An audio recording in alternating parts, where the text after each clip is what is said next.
Muy buenos días, señor cardenal, estimadas amigas y amigos todos. Muchas gracias, amigo cardenal, por haberme invitado a participar en este encuentro del movimiento laico de los católicos uruguayos.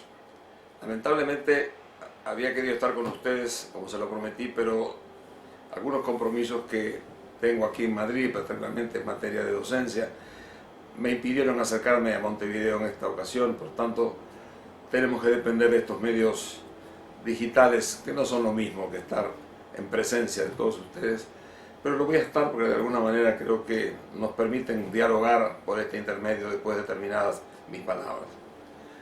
Me pidió usted que me refiriera a un tema central de gran complejidad, como es la fragmentación del mundo en que estamos viviendo. Ciertamente el mundo se encuentra en caminos de fragmentación, de confrontación, en los campos políticos, en los campos económicos, incluso en los campos militares. Y ciertamente que anticipar, prever o dar pautas de a dónde va todo este mundo es una tarea muy compleja e imposible. Yo creo que lo único que podemos hacer, quizá en estos momentos, es dar algunas ideas de por dónde van rumbeando las cosas y veremos cómo el futuro muestra si hay o no una sociedad capaz de aprender del pasado para no repetir los errores y no pagar los costos que significa hoy por hoy equivocarse en las opciones que tomen los países, como los países individualmente o en conjunto. Yo creo que hemos vivido momentos difíciles en los últimos años. La crisis del año 2007-2008, crisis financiera, fue una crisis muy fuerte, muy violenta, que produjo una enorme destrucción de riqueza y fue provocada fundamentalmente por un sistema financiero voraz, un sistema financiero internacional. Me voy a referir un poco más tarde a este tema. Fue una crisis fundamentalmente que puso de manifiesto que la idea de que los mercados se autocontrolan no es así. Cuando hubo que salir de esta crisis financiera, y como decía, no hemos salido aún, se mostró el problema central como realmente había que operar al Estado, y comenzaron los bancos centrales a tener una altísima participación para ayudar a salir de la crisis, pero así todo con grandes costos. Yo diría que, ¿qué es lo que se está produciendo hoy en el mundo? Bueno, tenemos un cambio de época, no una época de cambio, es un cambio de época, un cambio de era, como la que hubo a principios del siglo XIX con la revolución industrial, o los grandes temas políticos del siglo XX, o la crisis del año 29 que hizo sumir al mundo en una espantosa crisis económica que culminó con una crisis militar realmente dramática y que es una enorme lección que queda detrás nuestro. Yo creo que hoy por hoy nosotros tenemos que empezar por entender que estamos en un momento de cambio de época, y yo elegiría tres factores que impulsionan esos cambios. El primero ciertamente lo hace la tecnología, la innovación, la digitalización, ese fenómeno que está ocurriendo hoy, que por primera vez yo creo que en la historia de la humanidad la imaginación va detrás de la realidad. Las realidades nos sorprenden todos los días, nos obligan a cambiar la forma de producir, nos obligan a cambiar la forma de consumir, la forma de relacionarnos unos con los otros, las relaciones humanas en su más profundo sentido del término. Entonces estamos en presencia de fenómenos de una enorme complejidad, de una nueva sociedad que tiene que aprender a vivir dentro de esos elementos que nos aporta la tecnología y la digitalización, y que nos van a dar otra nueva sociedad. Ya lo estamos viendo, los jóvenes son los verdaderos actores de este proceso. Cuando yo comparo el mundo de hoy con el que teníamos hace 50, 60 años cuando empecé a trabajar, pues es otra realidad a la cual hay que adaptarse y con la cual tenemos que convivir. Primer factor. Un segundo factor de impulsión de ese cambio de era lo trae esta gran transferencia de poder económico y político que está ocurriendo hoy desde el mundo occidental, el mundo noratlántico, hacia Asia. Se ha dicho con toda razón que este va a ser el año o los años del mundo asiático, y en ese sentido es importante ver cómo a partir de estas realidades tenemos hoy un mundo donde cada vez más el mundo asiático va a dominar económicamente y en igual forma eso traerá cambios y dominios de tipo político y en algún momento quizá también entraremos en el área militar. Esto no quiere decir que Estados Unidos no siga siendo por un buen rato la gran potencia del mundo. Digo que en este momento, en escenarios económicos y particularmente políticos, nada puede hacerse en el mundo sin contar con Asia, sin contar con las Chinas, las Indias, el Asia suroriental. En fin, creo que esto es un hecho de innegable importancia. Y el tercer elemento de impulsión al cambio lo están dando estos factores geopolíticos que hay hoy en el mundo. Lo que nos muestra hoy la prensa todos los días, las grandes distancias que se abren hoy por razones religiosas, las confrontaciones raciales, los problemas de los nacionalismos, que están generando movimientos muy vigorosos y difíciles de organizar.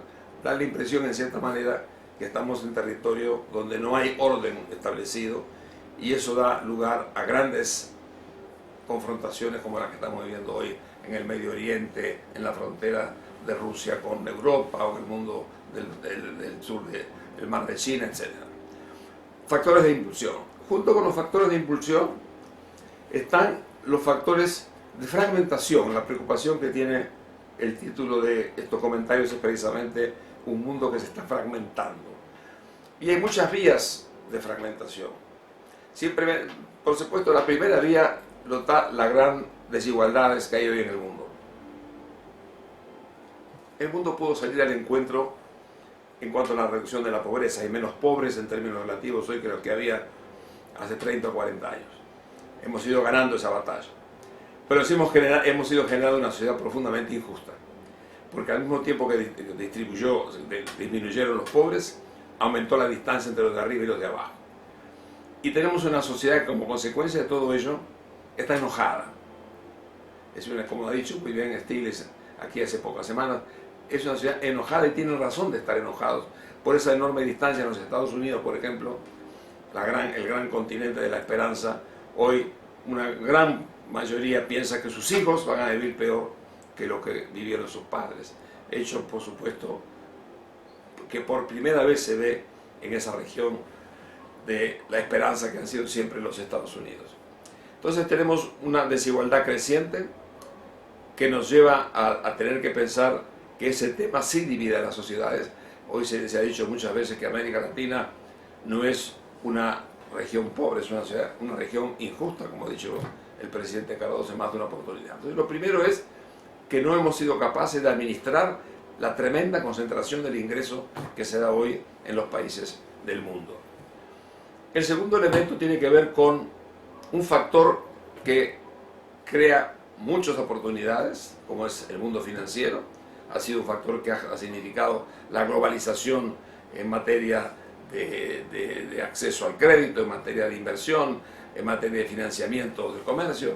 Sin embargo, ese mundo financiero tiene hoy una vertiente en la sombra, que es toda esa banca que opera fuera de los controladores de los bancos centrales y que tiene movimientos propios que, porque son propios y oscuros, abren la puerta a profundas especulaciones, como la que hubo en el año 2007-2008. Ese mundo financiero hoy se proyecta como una gran oportunidad porque han hecho cosas muy importantes, pero se proyecta también como una gran amenaza de perturbación o de creación de movimientos como el que dio lugar en los últimos años la evolución del mundo financiero. Y el tercer elemento de desigualdad, de fragmentación, lo está generando el comercio mundial. El comercio ha sido siempre, en la historia de la humanidad, un factor de progreso, un factor de civilización. Y yo creo que, en cierta manera, nosotros, en los países en desarrollo, comenzamos a luchar desde hace mucho tiempo por tener un comercio libre y, al mismo tiempo, un comercio regulado por normas internacionalmente aprobadas. Es decir, lo que se ha dado lugar al multilateralismo en materia comercial. Es a partir de ahí, es a partir de la creación del GATT en los años 40 del siglo pasado, a la Ronda Uruguay, aquí en Punta del Este, en el año 86, que se fue evolucionando para crear una organización en el mundo que pusiera orden en el comercio. Bueno, hoy tenemos peligrosas deformaciones de ese objetivo. En primer lugar, el comercio ha comenzado a caer. En los últimos 50 años, nos dice la OECD, solo en 5 oportunidades el comercio creció menos que el Producto Bruto en el mundo. El año pasado fue uno de estos 5 casos. Y en los otros anteriores, en los otros 4 casos del medio siglo, se produjo un fenómeno importante que fue una recesión económica. Entonces tenemos un comercio que ha bajado sensiblemente, no solamente porque bajaron los precios de las materias primas, sino en general porque bajó, y eso significa una menor dinámica de un factor de crecimiento y de impulso civilizatorio como ha sido el crecimiento del comercio. Lo segundo, que es lo importante también a destacar, es que ese comercio está cambiando la naturaleza del comercio mismo. Tradicionalmente el comercio eran materias primas, productos manufacturados. Hoy en día el comercio es fundamentalmente productos intermedios. Se producen partecitas de un producto final que se ensambla en alguna parte del mundo. 60% del comercio mundial es un comercio de bienes intermedios. Bueno, eso todo hace que países como los nuestros en América Latina, que tenemos el 70% de las exportaciones de materias primas, estemos perdiendo el tren de incorporarnos a esta dinámica del comercio mundial en forma de productos intermedios y de servicios, que son los grandes factores del futuro. Estamos quedando, por tanto, fragmentados en un sector de la economía mundial que está unido a factores dinámicos que nos vienen del pasado y no a los que nos vienen al presente, como está ahora ocurriendo en muchos países que tienen acceso a este tipo de producción de bienes intermedios.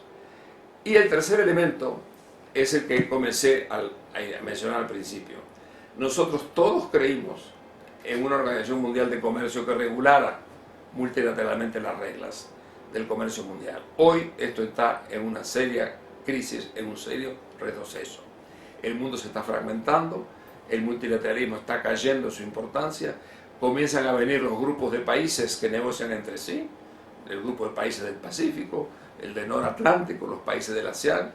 Algún amigo mío ha dicho que pensamos nosotros que íbamos a negociar el comercio entre átomos y hoy en día tenemos que pensar que estamos negociando entre moléculas. Y eso crea una fragmentación. Nosotros hoy tenemos, por ejemplo, el peligro, se ha mencionado, de que esta fragmentación de las corrientes comerciales mundiales pueda de alguna manera llegar a ser un problema que fragmente a la América Latina. Por eso que la América Latina del Pacífico y la América Latina del Atlántico deben hacer todo lo posible para cooperar entre sí y de alguna manera poder colaborar para que la unidad de América Latina, que es muy importante hacia adentro y hacia afuera, no sea un hecho irreversible en la historia de nuestra región. Entonces, este es el panorama un poco de 3 factores, entre los muchos que hay de impulsión, y 3 factores de fragmentación. ¿Qué hacer frente a todo esto? Es muy difícil dar una respuesta, pero lo primero que se nos ocurre es decir, bueno, ¿y por qué no hay capacidad de establecer un orden internacional que ponga de alguna manera en orden estos factores que están fragmentando al mundo? Bueno, desgraciadamente, este mundo internacional empezamos a construirlo en el año 45, cuando terminó la Segunda Guerra Mundial, creando Naciones Unidas, donde está el dominio del uso de la fuerza, el Fondo Monetario poniendo orden en las finanzas, el Banco Mundial y los bancos regionales apoyando al desarrollo, la Corte de Justicia de La Haya, el GATT, que después fue la OMC. Todo eso, ese edificio está debilitándose en forma evidente y progresiva. Y está debilitándose y uno piensa que para recomponer ese orden van a precisarse muchos esfuerzos y muchos años. El mundo ciertamente, para administrar estos procesos fragmentarios, va a tener que tener grandes lecciones aprendidas del pasado y una gran inspiración política de las grandes fuerzas que hoy dominan el mundo para pensar incluso en la creación de unas nuevas Naciones Unidas donde tengamos conciliación de valores. Nuestro mundo es el mundo occidental con valores a los que me voy a referir más adelante, pero que de alguna forma tiene que compatibilizarse con los valores que vienen de las sociedades asiáticas, que no son necesariamente los mismos, pero el mundo tiene que ponerse de acuerdo en crear un nuevo conjunto de valores compartidos que nos permitan vivir en paz y convivir en este mundo de crecientes tensiones fragmentarias. Con esto termino esta primera definición respecto a lo que estoy viendo como complejidad del mundo moderno. Algunas palabras sobre la región ahora. Bueno, América Latina, como ustedes saben, estamos en un continente, somos 600 millones de habitantes, 8% de la superficie mundial, 8 o 9% de la población mundial, una región bendita por la naturaleza, en agua, en recursos forestales, en problemas como los metales, los alimentos o los recursos energéticos. Es decir, ha sido una región que ha sido realmente muy beneficiada por la providencia en términos de recursos para poder vivir y progresar. Se han hecho muchas cosas en América Latina, pero hay dos áreas a las cuales dos temas a los cuales quisiera referirme en forma especial, porque están en cierta manera desafiados o incluso en crisis. El primero es el tema que tiene que ver con las estructuras sociopolíticas. En América Latina pasamos tiempos muy complejos, tiempos de explotación colonial, tiempos de explotación militar, tiempos vinculados con los grandes temas de la división provocada por los impulsos que nos venían de las dominaciones de los sectores privilegiados en la sociedad frente a los no privilegiados. Es decir, hemos tenido movimientos de todo tipo, movimientos subversivos. Afortunadamente, hace de estos 20 o 30 años hemos tenido la vigencia de valores democráticos en la mayoría de nuestros países. Bueno, yo creo que esto ciertamente es un factor importante, que significa un avance significativo, pero esas democracias están comenzando a ver que por una parte hay una legitimidad, tienen una del poder democrático que lo está ejerciendo en este momento el hecho que la gente vota, pero tenemos que de alguna manera pensar que además de eso la democracia tiene que ser capaz de vencer los factores que fragmentan a nuestra sociedad. Y en ese sentido América Latina no muestra debilidades fuertes. Las democracias han mostrado debilidades porque no tienen instituciones suficientemente desarrolladas para sostenerse, para alcanzar un progreso sostenido, para hacer frente a la desigualdad. Y todo eso ha generado tensiones en el mundo democrático, lo estamos viendo hoy en algunos países de forma muy dramática y muy violenta. Yo creo que este tema del funcionamiento de las democracias está siendo hoy un capítulo importante, lo estamos viendo en algunos de nuestros países en la región, y ciertamente no es tema que pueda quedar confinado exclusivamente a la realidad del país, se proyecta al resto de América Latina, querámoslo o no.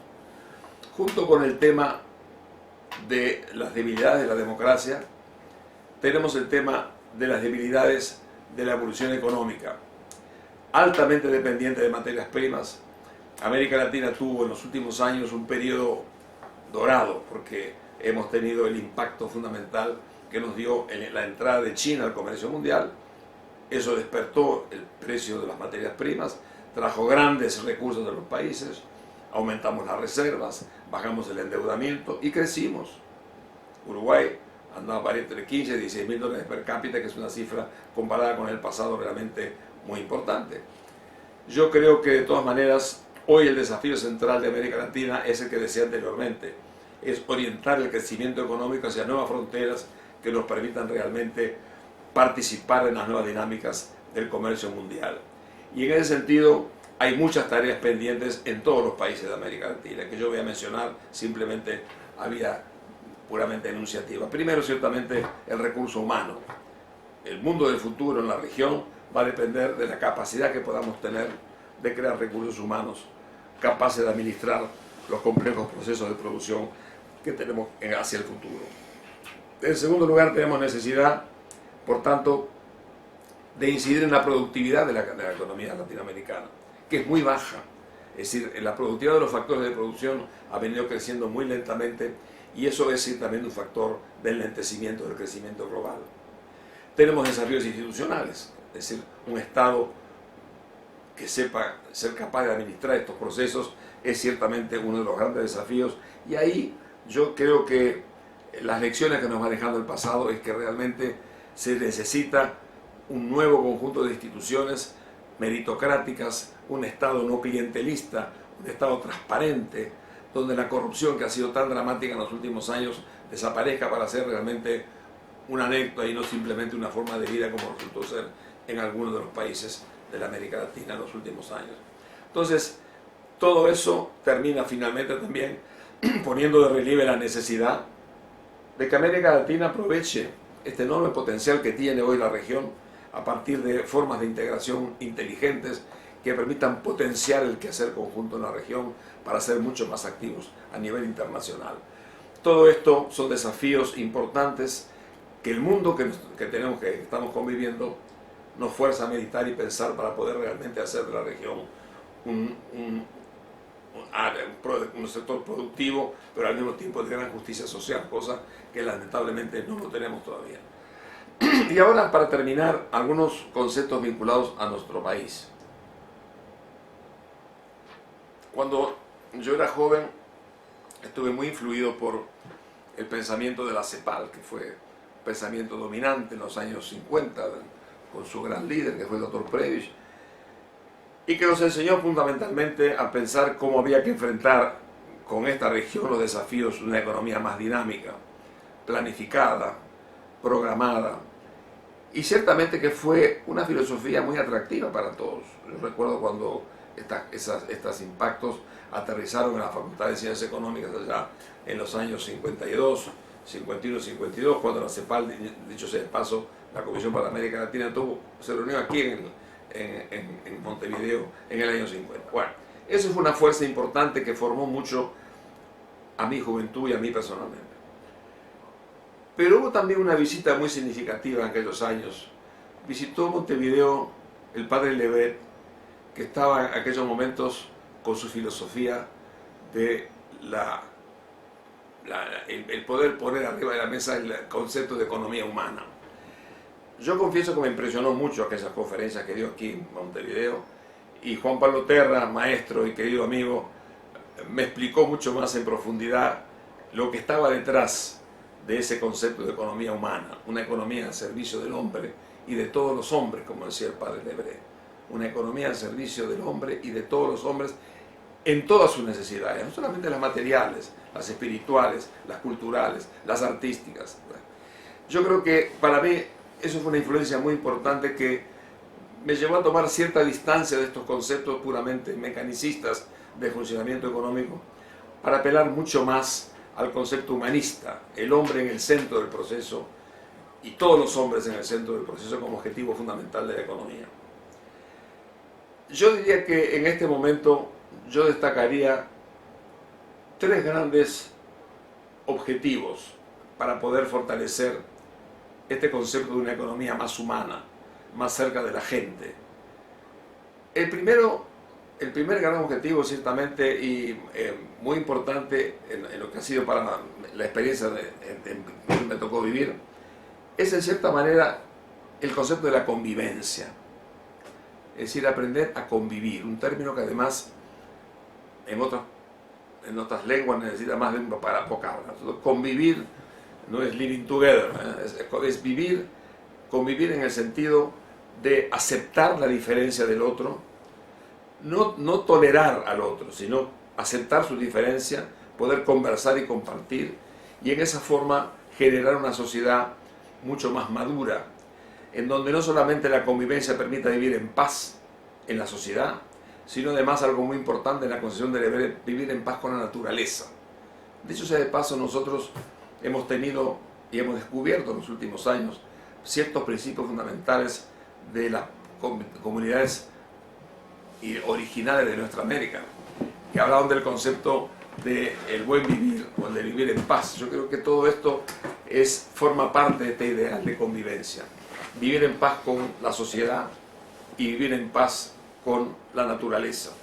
Yo creo que este quizás sea una primera gran reflexión sobre el momento que vive hoy nuestro país. Yo debo decir que nosotros somos en buena medida una pequeña excepción en América Latina. Lo somos porque de alguna forma hemos tenido un país donde ha prevalecido la paz, como en la región ha prevalecido la paz cuando uno compara con otras regiones del mundo. Europa ha llegado con 800 años de guerra a poder generar una Unión Europea que, dicho sea de paso, hoy sorprendentemente aparece siendo cuestionada por sectores de la sociedad y sectores políticos importantes que cuestionan la existencia de este gran milagro de la construcción de un continente viviendo en paz. Pero bueno, yo creo que para nosotros la convivencia con todo ha sido un valor importante en el Uruguay. Nosotros hemos tenido en todo este siglo 2 interrupciones de la vida democrática, hoy superadas, y creo que algo que no deja de tener importancia, aunque sea un poco anecdótico. Yo siempre repito esto: cuando veo el país de afuera, veo sus valores funcionando y comparo. Y cuando comparo, generalmente uno se agranda. Cuando llega al país, ve las cosas y las pequeñas miserias de todos los días. Pero una cosa que sí repito mucho y que forma parte del concepto de convivencia, es un poco que en este país todos los presidentes que siguieron a la democracia pueden verse, pueden conversar, como lo que pasó esta semana pasada, cuando el presidente Tabaré Vázquez convocó a los jefes de Estado del pasado para poner en orden y poder implementar un nuevo sistema judicial. Bueno, ese valor de convivencia es muy importante. Aprender a vivir y a respetar al otro en su opinión es ciertamente una de las primeras cosas que yo pondría como una primera aproximación a la economía humana, a que me hacía referencia al hebreo.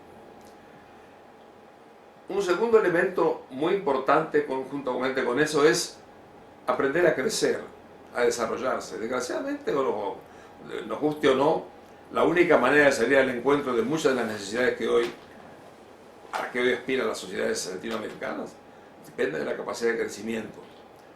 Todo el siglo XX fue un siglo de búsqueda ansiosa de la forma de crecer. Si dependíamos más en el mercado, en las corrientes liberales, y dependíamos más del Estado, en las corrientes intervencionistas, de corte marxista. Hoy por hoy yo creo que estamos llegando a un punto en donde el crecimiento es el fruto fundamentalmente de un mercado creativo, innovador, y un Estado que de alguna manera sea capaz de poner orden, evitar las especulaciones, evitar las injusticias y generar un poco un sistema regulador que acompañe a ese mercado. Y junto con estas dos cosas, el tema del diálogo permanente con la sociedad, que hoy por hoy se expresa, tiene opinión y participa bajo la forma de sociedad civil. Bueno, yo creo que aprender a crecer es importante. Y Lebret decía una cosa que yo creo que vale la pena recordar, es que la acción comunitaria y en conjunto crea nuevas formas de producción. Y yo estoy viendo hoy la aparición de estas formas de las llamadas economía colaborativa, que está surgiendo hoy en el mundo, que es un hecho para observar, porque quiere decir que la gente al agruparse es capaz de crear nuevas formas de producción, y esto yo creo que es un hecho que puede tener repercusiones muy importantes en la fórmula del crecimiento a futuro. En todo caso, si en esas fórmulas ponemos en el centro el tema fundamentalmente de valores fundamentales en los cuales creemos, yo creo que ahí estaremos percibiendo que el tema del crecimiento no solamente depende de un mercado eficiente, de un Estado regulador honesto y capaz y de una sociedad civil que se expresa, sino que depende también de explorar formas en donde la acción comunitaria puede dar lugar a nuevas maneras de crecimiento en el mundo en que estamos. Y el tercer punto es el tema de los valores. Nosotros todos pertenecemos a una sociedad de tradiciones judeocristianas, con valores fundamentales que vinieron del Evangelio y que forman parte de esta cultura. Aunque seamos de distintas religiones, hay una cultura que fue inspirada fundamentalmente en valores que partieron de la visión del Evangelio en esta materia. Yo creo que, mirando hacia el futuro, es muy importante la preservación de valores en nuestra sociedad. Nosotros somos hijos de los valores que aprendimos en el seno de la familia, en el barrio, en la escuela, en la vida política de nuestras respectivas sociedades. Y yo creo que es muy importante defender, promover y alimentar esos valores, cambiando con el mundo como está cambiando, pero sin perder de vista que es importante que la sociedad del futuro sea capaz de respetar ciertos valores como por ejemplo la solidaridad, la honradez, la honestidad, Es decir, la forma de poder defender la solidaridad es fundamental, es fundamental. Alguna vez Octavio Paz decía que los últimos siglos, el siglo XIX habían sido el seguir un poco los grandes postulados de la Revolución Francesa, libertad, igualdad y fraternidad. Después todo el siglo XIX fue la lucha por la libertad, la independencia. Todo el siglo XX fue la lucha por buscar la igualdad, los temas de la pobreza. Y el siglo XXI debería ser el signo de la fraternidad, que puesto en términos más simples sería el tema de la solidaridad. Yo creo que el tema de la solidaridad es muy importante como valor a preservar y a difundir.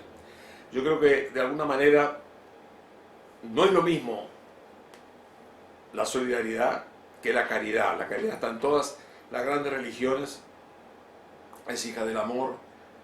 Yo creo que la solidaridad es fundamentalmente un tema central y así como es la caridad, desde luego como una de las grandes virtudes teologales, pero yo creo que de alguna manera la solidaridad como hija de la justicia es un tema que debe estar presente en la formación de las futuras generaciones, porque creo que en torno a eso es que se puede edificar la paz y el bienestar de la sociedad mirando al futuro. Yo creo que esos tres elementos yo los tomaría como puntales de una visión humanística de la sociedad para vencer las tendencias a la fragmentación que nos propone el mundo moderno que tenemos y el que vendrá. De alguna forma, aprender ciertamente a convivir, aprender a crecer usando todas las fuerzas que están en el seno de una sociedad y aprender, por supuesto, a las formas en que nosotros miramos la defensa de ciertos valores fundamentales. En ese tema, ciertamente, que la educación es fundamental. Y yo creo que ahí es un desafío de una enorme importancia.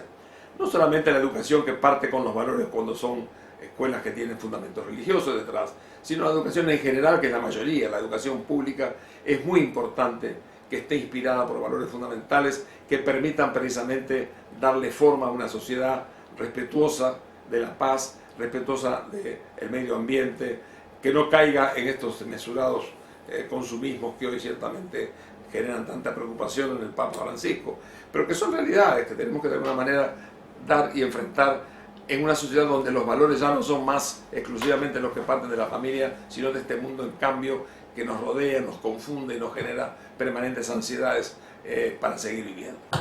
Yo quisiera terminar simplemente recordando un mensaje que de alguna forma lo hizo el padre Lebré en su momento. Es un mensaje que dio a los equipos del bien común y que puede ser una buena reflexión para esta reunión que ustedes van a tener hoy y mañana en torno a todos estos temas de cómo organizarse para que desde el punto de vista del laicado podamos tener una contribución eficaz al bien común. Y me voy a permitir leerles a ustedes esta página donde Lebré le dice a los jóvenes uruguayos que venían de una estadía de 3 meses en la Tourette y que iban a fundar en Montevideo los equipos del bien común. Y les dio este breve mensaje con el cual yo quisiera terminar mis palabras en la mañana de hoy. Le dice esto a los jóvenes: tengan pasión por el ascenso humano de vuestro pueblo y mirando más lejos de toda América Latina. Pero comience por estudiar las necesidades de las capas menos favorecidas de la población y confróntenlas con las posibilidades de responder a ellas. Eviten sobre todo la verbosidad y el vértigo. No hablen sin haber aprendido pacientemente en la escuela de las cosas y de los hombres. Intervengan y con fuerza, pero después de haber adquirido la certeza que vuestra intervención está bien orientada. Tienen delante de vosotros una tarea magnífica si durante varios años se contentan con actuar en la base, esperando el momento de madurez para comprometerse en la cima. Vuestro momento de influencia decisiva vendrá, pero prepárense desde lejos. Ensanchen vuestro humanismo en el análisis y en la acción. Sean desinteresados, amen verdaderamente al otro, a los otros y sobre todo a los más desvalidos. Ardan por la angustia mientras haya en vuestra nación capas de población privada de todo lo necesario bajo la forma que sea. Comprométanse resueltamente sin jamás retractarse. Que cuando alguno de ustedes se descorazone, el equipo sepa relanzarlo hacia adelante. Acepten con gusto la disciplina de equipo. La eficacia tiene este precio. Ustedes deben crear toda una red de equipos de base, integrando siempre en ellos obreros y trabajadores agrícolas. Si ustedes están solamente entre intelectuales, no tardarán en descarrilar o convertirse en una capilla cerrada. Profundicen en vuestra vida cristiana, atentos a las dimensiones del plan de Dios. No olviden el texto de San Pablo. Todos pertenecen, todo es vuestro, pero todos son de Cristo y Cristo es de Dios. Todo debe subir hacia Dios por vuestra acción y vuestra ofrenda. Pero vuestra tarea no debe inspirarse solamente en vuestra investigación, debe repensarlo todo en el contexto sudamericano. Ustedes saben del recuerdo imperecedero de que yo guardo de mi demasiada corta estancia entre ustedes. Vayan adelante y construyan. Muchas gracias, cardenal, muchas gracias a todos por haber venido.